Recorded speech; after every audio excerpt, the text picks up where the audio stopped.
नमस्कार, आप सभी मित्रों का एक बार फिर से स्वागत है दोस्तों। एमपी टास्क की प्रोफाइल को कैसे बनाया जाता है नए सिरे से, उसमें माता पिता के अगर नाम भी ऐड नहीं हो तो उसे ऐड कहां से करना है, किस प्रकार से करना है, तमाम पूरी जानकारी बताने वाला हूं। सबसे पहले हितग्राही प्रोफाइल पंजीयन, इसके ऊपर आपको क्लिक कर देना है।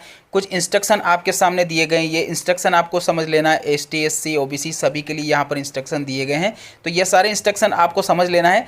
इसके बाद में यहाँ पर देखेंगे सारे इंस्ट्रक्शन आपको समझने के बाद में नीचे की तरफ देखेंगे तो यहाँ पर आपके सामने कन्फर्मेशन के ऑप्शन के ऊपर आपको क्लिक कर देना है। अब यहाँ पर आपकी जो इंडिविजुअल समग्र आईडी है उसे आपको यहाँ पर इंटर कर देना है।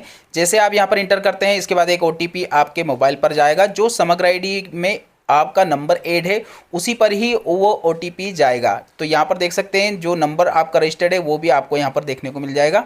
इस नंबर पर जैसे ओटीपी आता है तो उस ओटीपी को आपको यहाँ पर सबमिट कर देना है। यहाँ पर देखिए, सबमिट करने के बाद इस प्रकार से ओटीपी आपका सही तरीके से आपका दर्ज किया गया है। अब यहाँ पर कुछ इंस्ट्रक्शन दिए गए हैं कि आपका नाम वगैरह सब यहाँ पर दिख जाएगा।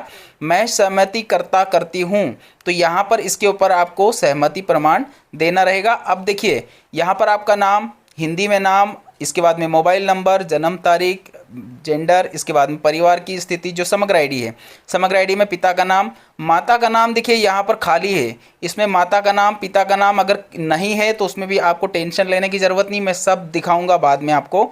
यहाँ पर देखिए वैवाहिक स्थिति क्या है, जीमेल आईडी कंपलसरी नहीं है, आपके पास हो तो आप यहाँ पर डाल सकते हैं। इसके बाद में देखेंगे समग्र के द्वारा जो स्थायी निवासी प्रमाण, आय निवासी प्रमाण, ये सब कुछ आपको यहाँ पर देना होगा। तो यहाँ पर देखेंगे बैंक की सीडिंग, आपकी बैंक की सीडिंग यहाँ पर डीबीडी आपकी नहीं है, सक्रिय नहीं है, मतलब यहाँ पर अपडेशन नहीं होता है कभी कभी।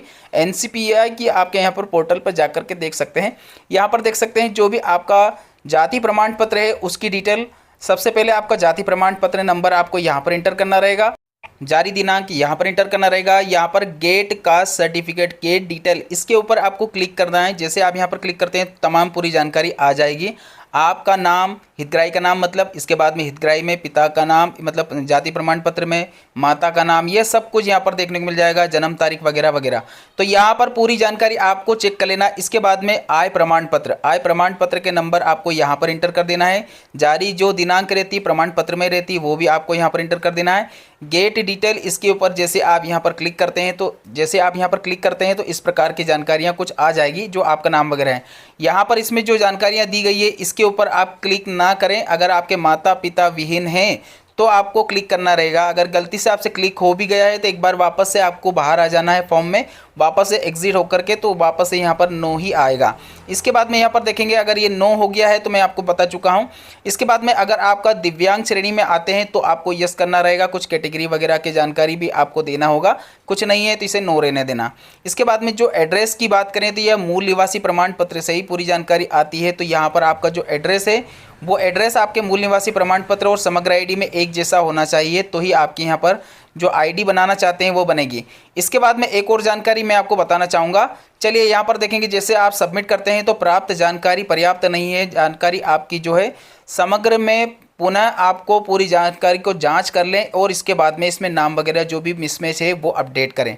अब वापस से कैसे चेंज होगा वो समझ लीजिए। समग्र पोर्टल पर आएंगे, समग्र पोर्टल पर यहाँ पर देखेंगे आपका यहाँ पर प्रोफाइल अपडेट करें, अपनी प्रोफाइल को अपडेट करें, ये इस ऑप्शन के ऊपर क्लिक करना रहेगा। जैसे आप यहाँ पर क्लिक करते हैं तो क्लिक करने के बाद में यहाँ पर आप अपनी इंडिविजुअल समग्र आईडी स्वयं की आपको यहाँ पर एंटर कर देना है। कैप्चा कोड डालेंगे और इसको गेट डिटेल करके यहाँ से आगे बढ़ाएंगे। जो समग्र में जो मोबाइल नंबर अपडेट है उसी पर एक ओटीपी आएगा, उस ओटीपी को यहाँ पर आपको वेरीफाई कर लेना है। वेरीफाई करने के बाद जैसे आप अंदर आएंगे तो यहाँ पर कुछ जानकारियाँ इस प्रकार की देखने को मिल जाएगी।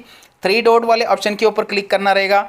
तो इसके नीचे यहाँ पर सहमति रिकॉर्ड के नीचे जस्ट देखेंगे, इसको आपने ड्रॉप किया, यहाँ पर सहमति वगैरह कुछ आपको देना हो तो देख सकते हैं, नहीं तो यहाँ पर देखेंगे आपको अनुरोध करें।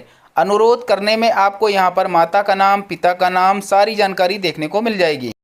अब जो आपको अपडेट करना है, माता का नाम में कुछ चेंजेस करना है, नाम जोड़ना है, पिता का नाम जोड़ना है, इसके बाद में पति का नाम जोड़ना हो या फिर ईकेवाईसी जन्म तारीख वगैरह कुछ आपको जोड़ना हो, ईकेवाईसी में नाम परिवर्तन करना हो, कुछ भी आपको यहाँ पर चेंजेस करना हो, चाहे जेंडर चेंजेस करना हो, सारी जानकारी को चेंज कर सकते हो। हमें क्या करना है, हमने बताया था आपको माता का नाम हमारे उसमें पोर्टल पर नहीं है, तो माता की समग्र आईडी आपके पास है क्या? यस करेंगे से हाँ करेंगे। यहाँ पर अपनी माता की समग्र आईडी को डालेंगे खोजें, इसके ऊपर आपको क्लिक कर देना है। जैसे आप यहाँ पर क्लिक करते हैं तो माता की पूरी जानकारी यहाँ पर आपको देखने को मिल जाएगी। अब इसके बाद में यहाँ पर अनुरोध करें, इसके ऊपर आपको क्लिक कर देना है। जैसे आप यहाँ पर इसके ऊपर क्लिक करते हैं तो जो जानकारियाँ यहाँ हम बताने जा रहे हैं आपको, वो पूरी जानकारी यहाँ पर आ जाएगी। समग्र की जानकारी, एक बात का ध्यान रखिएगा, समग्र की जानकारी जो रहती है वो आपके इसमें समग्र पोर्टल पर अपडेट नहीं होगी, आपके जो एजुकेशन पोर्टल है उस पर अपडेट होती है। तो चलिए मैं आपको जानकारी बता देता हूँ। यहाँ पर जैसे हमने माता का नाम ऐड कर रहे हैं तो माता का नाम यहाँ पर देख सकते हैं, यहाँ पर माता का नाम अद्यतन करना चाहते हैं, यस करेंगे। यस करने के बाद में आपके सामने कुछ इस प्रकार की जानकारी आएगी। सक्सेसफुली डेटा आपका रिक्वेस्ट सेव कर ली गई है, अपडेट। अब कम से कम 24 घंटे के बाद में आप जब वापस से चेक करेंगे आपका समग्र के डेटा में जो आपका नाम वगैरह जो आपने चेंज करवाया है वो सब कुछ आपको देखने को मिल जाएगा। यहाँ पर देखेंगे माता का नाम हमारा मिसमैच था, पिता का नाम और माता का नाम दोनों यहाँ पर आ चुका है। तो इस प्रकार से आप पूरी जानकारी को अपडेट कर सकते हैं। 24 घंटे का टाइम लगता है। 24 घंटे बाद जैसे आप चेक करेंगे तो आपकी जो जानकारी जो आपने अपडेट किया है वो आपको इसी पोर्टल पर मिल जाएगा।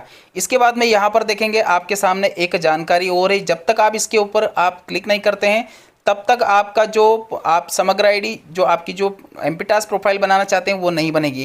क्यों? क्योंकि यहाँ पर स्थायी निवासी की पूरी जानकारी आपको यहाँ पर फिलअप करना रहता है। कैसे करेंगे? इसके ऊपर जैसे आप क्लिक करते हैं तो यहाँ पर लिखा है डोमिसाइल सर्टिफिकेट एलिजिबिलिटी, इसके ऊपर आपको क्लिक कर देना है। अभी यहाँ पर आपको जैसे मूल निवासी की जानकारी को ड्रॉप डाउन करना चाहते हैं तो बहुत सारे इसमें ऑप्शन आपको देखने को मिल जाएगा। मैं मध्य प्रदेश में पिछले 10 साल से निरंतर निवास करता हूँ, इस वाले ऑप्शन को आपको चॉइस करना रहेगा। इसके अलावा कुछ और टर्म्स एंड कंडीशन आपकी यहाँ पर बनती है, तो आप बहुत सारे ऑप्शन इसमें दिए गए हैं, इनमें से किसी को भी आप यहाँ पर सेलेक्ट कर सकते हैं। जैसे हमने इसको सेलेक्ट किया, सेलेक्ट करने के बाद में देखेंगे सेव एंड रिव्यू। जैसे आप सेव एंड रिव्यू के ऊपर आप क्लिक करते हैं तो आपकी जो जानकारी आपने फिलअप की है वो सारी जानकारी आपको यहाँ पर देखने को मिल जाएगी। तो यहाँ पर जैसे हमने इसको सेव करते हैं, सेव करने के बाद में यहाँ पूरी जानकारी आपके सामने आ जाएगी। जैसे आप यहाँ पर सेव करते हैं तो आपकी जो प्रोफाइल है उसका पूरा जो डेटा है वो सेव हो जाएगा। यहाँ पर आपको सेव प्रोफाइल के ऊपर क्लिक कर देना है, करना रहेगा। यहाँ पर आपकी सफलतापूर्वक प्रोफाइल बन चुकी है, यहाँ से आपको ओके करके इसे आगे बढ़ना रहेगा। ये यहाँ तक की प्रोसेस आपने समझ लिया है। जैसे आप ओके करते हैं तो आपकी जो प्रोफाइल है वो भी आपको यहाँ पर देखने को मिल जाएगा। प्रोफाइल कैसे देखेंगे? देखिए यहाँ पर आपका जो प्रोफाइल नंबर है वो भी आ जाएगा। एमपी टास्क की सफलतापूर्वक आपकी जो प्रोफाइल है वो बन चुकी है। आईडी को आप चाहें तो कॉपी कर सकते हैं या फिर इसका प्रिंट आउट ले सकते हैं। देखिए पासवर्ड की जरूरत पड़ती है तो पासवर्ड आपके मोबाइल पर ही आ जाएगा, एसएमएस के द्वारा आपको भेज दिया जाएगा। चलिए यहाँ पर आपका ओटीआर नंबर और अपार आईडी जैसे सर्च करते हैं तो अब यहाँ पर जो प्रॉब्लम आपको आ रही है वो आपके सामने से यहाँ पर हट चुकी है। फादर नेम, मदर नेम, आपका सब कुछ यहाँ पर देखने को मिल जाएगा। इसके बाद में एक ऑप्शन आपके सामने देखने को मिलेगा रजिस्टर्ड। जैसे आप इसके ऊपर क्लिक करते हैं दोस्तों, तो जैसे आप यहाँ पर रजिस्टर्ड वाले ऑप्शन के ऊपर क्लिक करते हैं तो आपसे पूछा जाता है क्या आप इस प्रोसेस को करना चाहते हैं? यस, आपको यस करना रहेगा। जैसे आप यस करते हैं तो आपका ओटीआर सक्सेसफुली लिंक हो चुका है आपकी स्कॉलरशिप पोर्टल पर, मतलब एमपी टास्क के ऊपर आपकी पूरी जानकारी हो गई है। अब यहाँ पर आप वापस से एक बार सर्च करिएगा तो वापस से एक बार सर्च करने के बाद में आपके सामने इस प्रकार से दिखेगा। आपका जो ओटीआर नंबर है वो ऑलरेडी पहले से ही लिंक किया गया है, ऑलरेडी यहाँ पर मर्ज हो चुका है। जो समस्या से आप जूझ रहे थे वो समस्या इसी वीडियो में आपको मिल रही है। तो यहाँ तक की प्रोसेस मैंने जो आपको बताया है वो कंप्लीट है। इसके बाद में आपको किसी और वीडियो को देखने की ज़रूरत नहीं पड़ेगी। चलिए इसके बाद में वीडियो अच्छा लगे तो एक लाइक करके चैनल को सब्सक्राइब करें, वीडियो को लाइक करें। धन्यवाद आप सभी का वीडियो देखने के लिए। आपका दिन शुभ रहे। जय श्री राम।